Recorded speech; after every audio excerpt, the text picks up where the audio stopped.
In the cold, mist-shrouded depths of a Scottish loch, something stirs.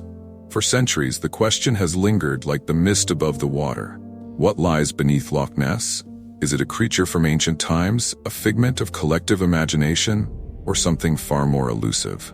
Join me as we dive deep into one of the world's greatest unsolved mysteries, the Loch Ness Monster. Chapter 1. The Origins of the Legend. Our story begins in the Highlands of Scotland, a land rich in folklore, history, and mystery. Loch Ness, a large freshwater loch extending for about 23 miles, lies nestled between rolling hills. Its waters are some of the deepest in Europe, plunging to depths of over 750 feet. It's within these dark, unfathomable waters that the legend of the Loch Ness Monster was born. The first recorded sighting of the Loch Ness Monster dates back to 565 AD, when Irish monk Saint Columba was said to have encountered a mysterious water beast in the River Ness, just near where it flows out from the loch. The creature, according to legend, had already attacked and killed a man when Columba, with a show of divine power, commanded the beast to retreat into the waters. The story spread, and from this point forward, the legend of the Loch Ness Monster, or Nessie, as she is affectionately known, would continue to grow. But this wasn't just another tale of a mythical creature. Over the centuries, sporadic sightings and strange occurrences in the area would keep Nessie's legend alive. From mysterious ripples in the water to accounts of large, unknown creatures breaking the loch's surface, these reports ensured that Nessie would always be more than just a relic of ancient folklore.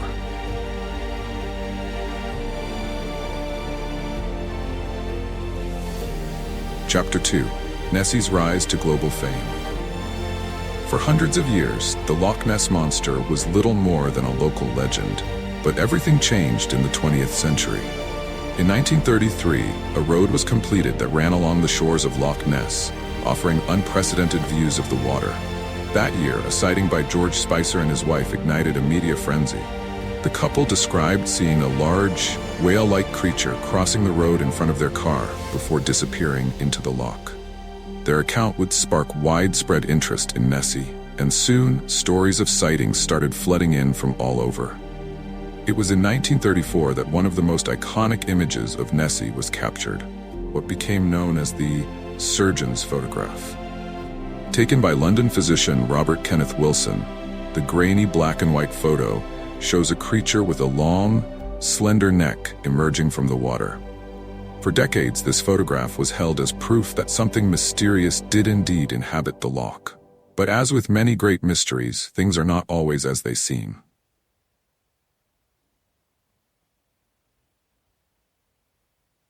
Chapter 3. Science and Skepticism. As sightings increased, so did curiosity, and not just from enthusiasts and believers, but from the scientific community as well. Was there a creature in Loch Ness? And if so, what could it be? In 1934, just after the photograph made waves worldwide, scientists and skeptics began investigating the claim. In 1962, the Loch Ness Phenomena Investigation Bureau was formed, a group of volunteers who sought definitive evidence of the creature. Using cameras and binoculars, they scoured the loch's surface. But despite their best efforts, tangible proof remained elusive. Sonar studies followed. In the late 1950s and early 1960s, teams employed sonar technology to scan the loch's depths, hoping to detect large moving objects. And in some instances, they did. The 1960s expedition led by the Academy of Applied Science, for instance, detected what appeared to be a large, unidentified object deep beneath the water. But sonar alone couldn't definitively prove Nessie's existence. Then, in 1994, a bombshell revelation occurred. The surgeon's photograph, one of the most compelling pieces of evidence, was exposed as a hoax. The image was actually of a small toy submarine outfitted with a fake neck and head. The admission of the deception shook the Loch Ness Monster community. But even with this blow, the sightings and reports of strange occurrences at Loch Ness persisted. So with hoaxes, unreliable eyewitness accounts, and inconclusive scientific evidence, why does the legend endure?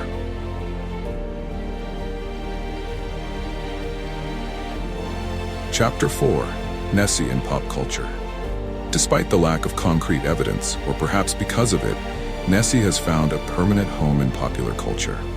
She has become a symbol of mystery, representing the unknown and the yet-to-be-discovered. From movies like The Secret of the Loch to documentaries exploring the loch's depths, Nessie has been a constant subject of fascination. Cartoons, books, and even video games have featured the Loch Ness Monster, ensuring that each new generation hears the tale. Nessie's status as a tourist attraction cannot be ignored either. Thousands of visitors flock to Loch Ness every year, hoping to catch a glimpse of the elusive creature.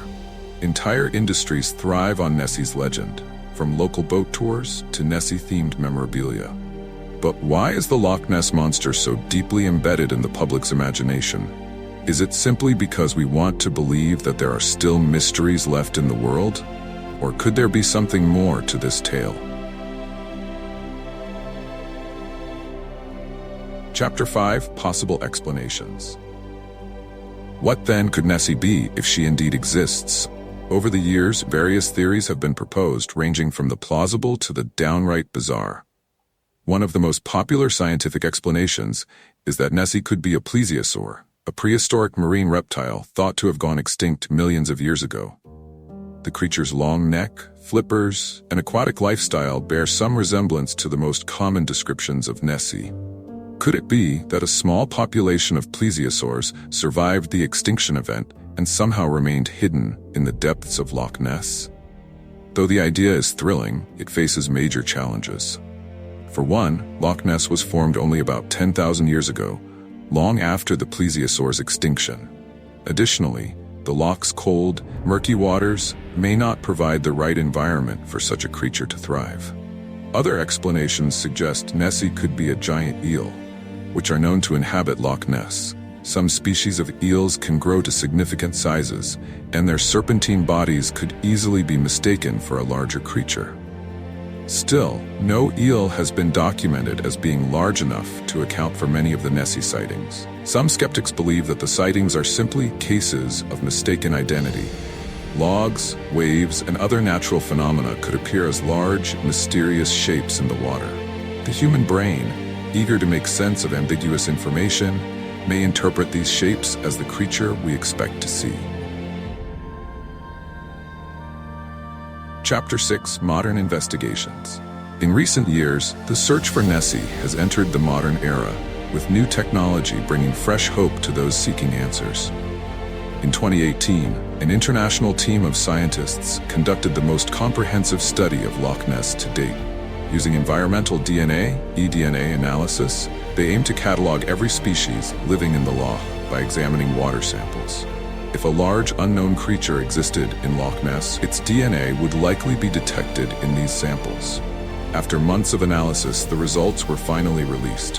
While they discovered the presence of many species, including large fish and thousands of microorganisms, they found no evidence of any prehistoric or unknown creatures. However, the study did reveal a large amount of eel DNA, which once again raised the possibility that Nessie could be a giant eel. While the eDNA study was comprehensive, it wasn't enough to completely close the case. Loch Ness is vast and deep, and who's to say that a creature couldn't still evade detection? In the minds of many, Nessie remains an enigma, one that modern science has yet to fully explain. Chapter 7: Belief versus Reality. At the heart of the Loch Ness Monster legend is a deeper, more philosophical question. Why do we believe? Is it because we are drawn to the unknown, the unexplained? Or does the legend of Nessie speak to something more profound? Perhaps a longing for a time when the world still held undiscovered wonders. The Loch Ness Monster is more than just a cryptid. It represents the tension between belief and skepticism, the constant push and pull between wanting to believe in the impossible and accepting the limits of what we can prove. For every hoax that is uncovered, there is a sighting that cannot be easily explained. For every skeptic who dismisses the legend, there is a believer who holds firm. And so, the mystery endures. As long as there are dark waters in Loch Ness and mist clinging to its shores, people will continue to wonder what lies beneath. Chapter 8: The Eternal Mystery. In the end, perhaps the true allure of the Loch Ness Monster lies not in finding the creature itself, but in the search. We are drawn to mystery, to the stories that stir our imagination and invite us to explore the unknown.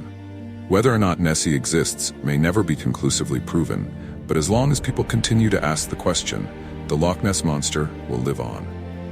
The mystery remains, a tantalizing puzzle waiting to be solved. But maybe, just maybe, some mysteries are meant to stay unsolved.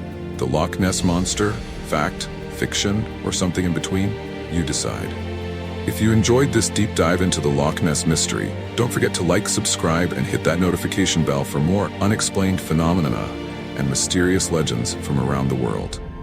Thanks for watching.